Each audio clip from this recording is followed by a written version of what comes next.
नमस्कार. आवाज माझा वृत्तवाहिनीत आपल्या सगळ्यांचं स्वागत. वेळेच्या काही ठळक घडामोडींकडे. ठाणे महापालिकेतील कार्यालयाचं उपमुख्यमंत्र्यांच्या हस्ते उद्घाटन, सर्वसाधारण सभेवर बहिष्कार घालण्याचा राष्ट्रवादीचा इशारा आणि मेट्रो स्थानक हलवण्याबाबत अधिकाऱ्यांनी दर्शवली सकारात्मकता.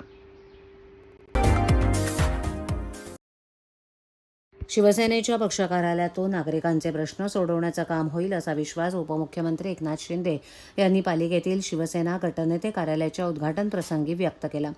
ठाणे महापालिकेतील शिवसेना गटनेते पवन कदम यांच्या कार्यालयाचं उद्घाटन उपमुख्यमंत्र्यांच्या हस्ते झालं. त्यावेळेला खासदार नरेश म्हस्के, प्राध्यापक ज्योती वाघमारे, महापौर शर्मिला पिंपळकर, उपमहापौर कृष्णा पाटील, सभागृह नेते हनुमंत जगदाळे उपस्थित होते.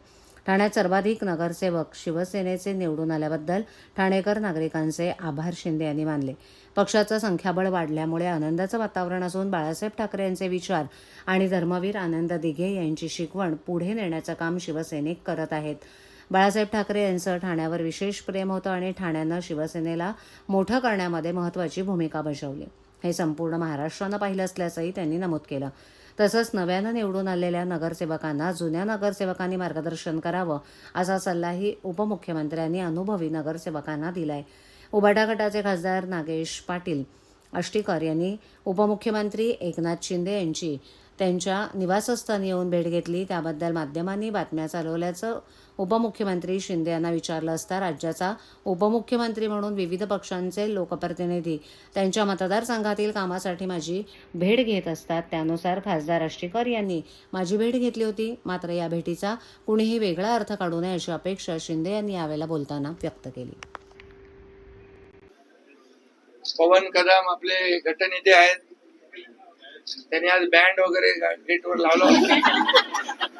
लग्न आहे का?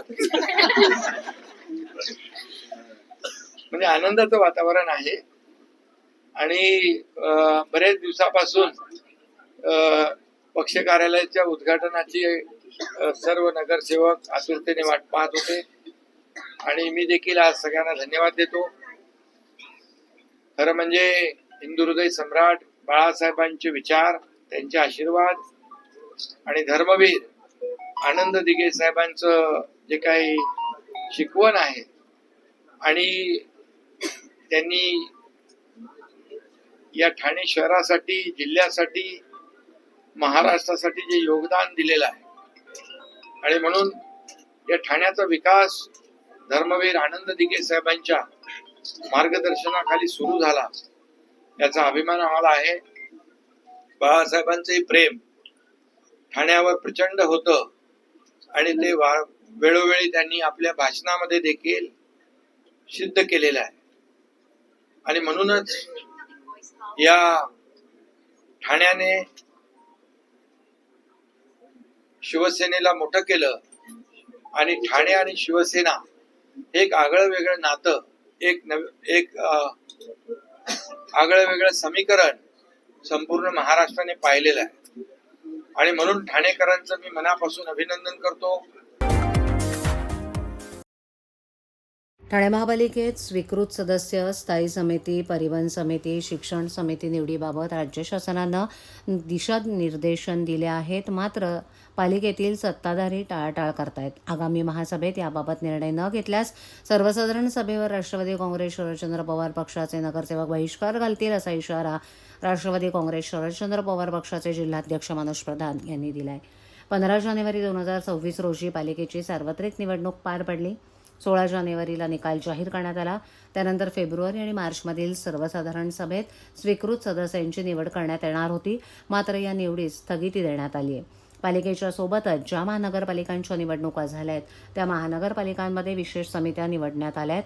मात्र फेब्रुवारीमध्ये होणारी स्वीकृत तथा स्थायी समितीची निवड जवळपास 3 महिने उलटून गेल्यानंतरही झालेलीच नाही. त्यामुळे स्थायी समितीचे विषय सर्वसाधारण सभेत येत असल्यानं वेळ वाया जाऊन आर्थिक नुकसान होतच आहे.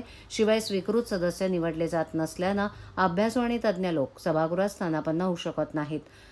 सर्वसाधारण सभेत भाजपा सेनेतील वादाबाबत मनोज प्रधान यांनी भाजपाच्या दुटप्पी भूमिकेवर आगपाखड केली. ते म्हणाले, सेना भाजपानं निवडणूक एकत्र लढवली आहे. आता ते सत्तेत एकत्र आले तरीही ज्या पद्धतीनं सेनेला विरोध करण्याची भूमिका घेत आहेत ते पाहता भाजपाकडून सतर्क राहण्याच्या सूचना देण्यात आलेल्या आहेत. मात्र भाजपाचे नगरसेवक नाहक वाद निर्माण करून सभागृहाचं कामकाज उधळून लावत आहेत. जर त्यांना विरोध करायचाच असेल तर सत्तेबाहेर येऊन आमच्या नेतृत्वाखाली विरोध करावा.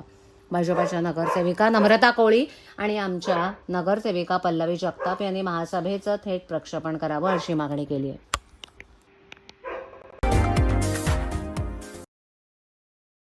ठाणे शहरातील नियोजित अंतर्गत वर्तुळाकार मेट्रो प्रकल्पास घोडबंदर उपवन भागात विरोध होतोय. असं असतानाच नुकत्याच झालेल्या पाहणीत डॉक्टर काशीनाथ घाणेकर नाट्यगृहालगतचं नियोजित मेट्रो स्थानक इतरत्र हलवण्याबाबत अधिकाऱ्यांनी सकारात्मकता दर्शवली आहे. स्थानक झाल्यास या भागात मोठ्या प्रमाणावर वाहतूक कोंडी येऊ शकते अशी तक्रार येथील नागरिकांची होती. नियोजित स्थानकाची जागा बदलल्यास डॉक्टर काशीनाथ घाणेकर नाट्यगृह चौक परिसरात संभाव्य वाहतूक कोंडीचं चिन्ह टाळण्याची शक्यता आहे. ठाणे शहरातील अंतर्गत वाहतुकीवरील ताण दूर करण्यासाठी अंतर्गत वर्तुळाकार मेट्रो प्रकल्पाचं काम सुरू करण्यात आलंय. केंद्र आणि राज्य शासनाच्या मदतीनं होणाऱ्या या प्रकल्पासाठी 12,000 कोटी रुपयांच्या खर्चाला मान्यता देण्यात आली आहे. या प्रकल्पाचा मार्ग 29 किलोमीटर असून काही मार्ग जमिनीखालून तर काही जमिनीवरून असणार आहे. हा मार्ग ज्या ठिकाणांहून जाणार आहे त्या परिसरातील नागरिकांनी अनेक तक्रारी भाजपाचे आमदार केळकर यांच्याकडे केल्या होत्या. त्या अनुषंगाने त्यांनी शासकीय विश्रामगृहात आत्तापर्यंत 2 संयुक्त बैठकांचं आयोजन केलं होतं. ज्या ठिकाणी हजारो नागरिक वास्तव्य करतात, शाळा दवाखाने यामुळे नेहमी वर्दळ असते, अशा ठिकाणी स्थानक उभारल्यास परिसराची वाहतूक कोंडी होणार असल्याच्या तक्रारी रहिवाशांच्या प्रतिनिधींनी बैठकांमध्ये केल्या. यावेळेला केळकर यांनी या परिसराची पाहणी करून लोकहिताचा मार्ग काढण्याच्या सूचना अधिकाऱ्यांना दिल्या आहेत. आमदार केळकर यांनी संबंधित अधिकारी आणि रहिवाशांसमवेत नुकतीच संयुक्त पाहणी केली.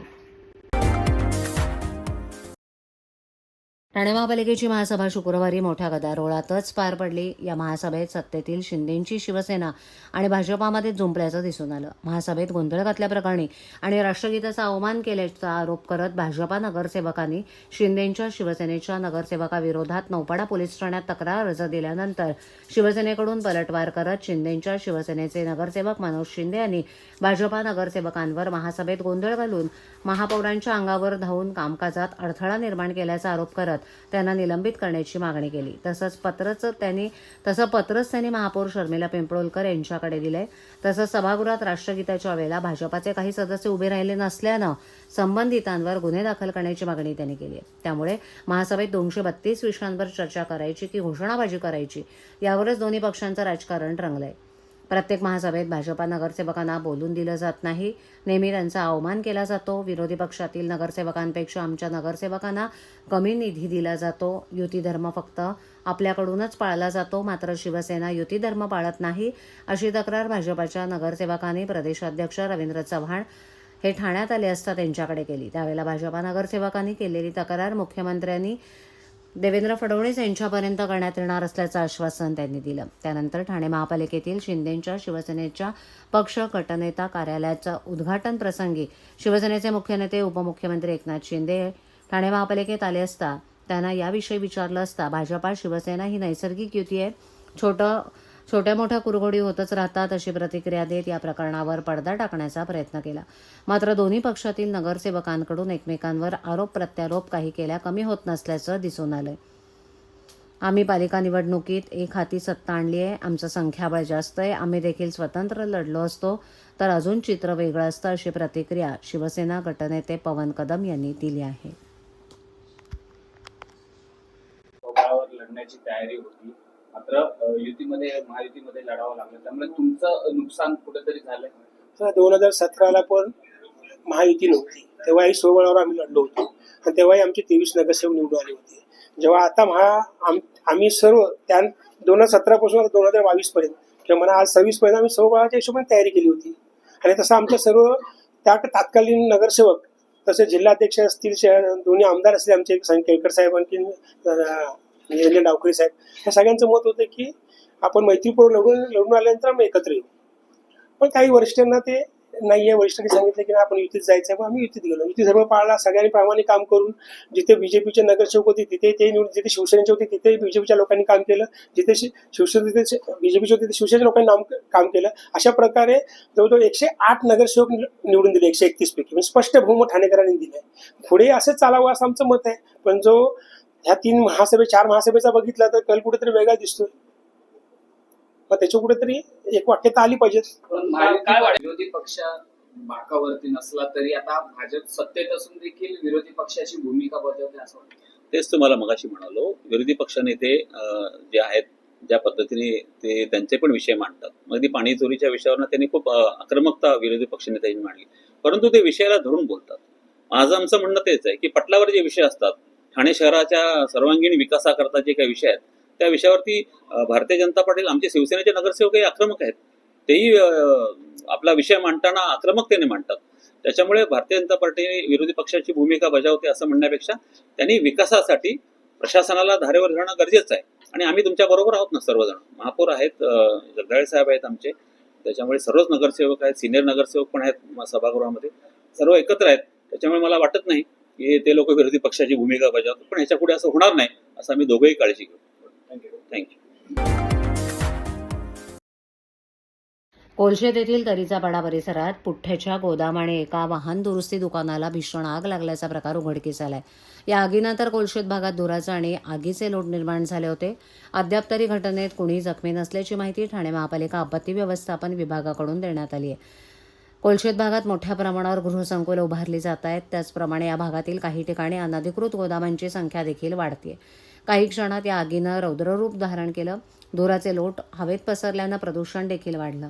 या घटनेची माहिती ठाणे महापालिकेच्या अग्निशमन दलाला नागरिकांनी दिल्यानंतर अग्निशमन दलाचे जवान आणि अग्निरोधक वाहनं घटनास्थळी दाखल झाली.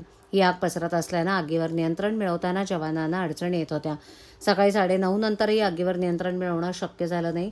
या घटनेत कोणीही जखमी झाली नसल्याची माहिती ठाणे महापालिकेच्या आपत्ती व्यवस्थापन विभागाकडून देण्यात आली आहे. महासभेतील भाजप आणि शिंदे सेनेतील नगरसेवकांमधील वादाच्या पार्श्वभूमीवर आपल्या पक्षाच्या नगरसेवकांची बैठक घेऊन त्यांची बाजू ऐकून घेतली जाणार असल्याची माहिती उपमुख्यमंत्री एकनाथ शिंदे यांनी दिली आहे.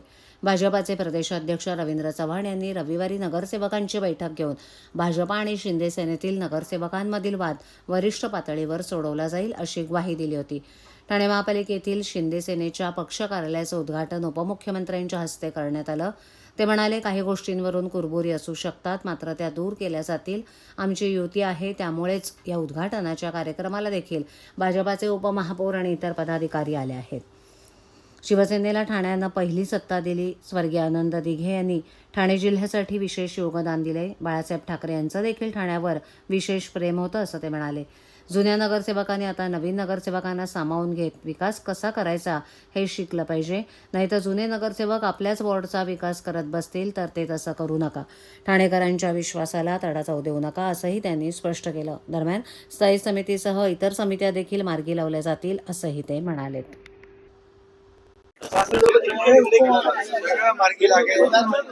सर्व कामं सुरू, आता कामं कुठली थांबलेली नाही. बस जे काय आहे ते सर्व मार्गी लागेल. हा प्रश्न जास्त चर्चेला जातोय की मित्र पक्षांमध्ये महासभेमध्ये इथे खडाजंगी दिसून येते, तर हा विरोधी पक्ष बाजूलाच राहिले. आहे सगळे महापौर आहे, सगळे नगरसेवक आहेत. ठीक आहे, काही गोष्टी आहेत, गटनेते आहेत, ते शेवटी आम्ही युती म्हणून एकत्र आहोत. काही छोट्या मोठ्या कुरबुरी असतील त्या दूर केल्या जातील. ठीक आहे.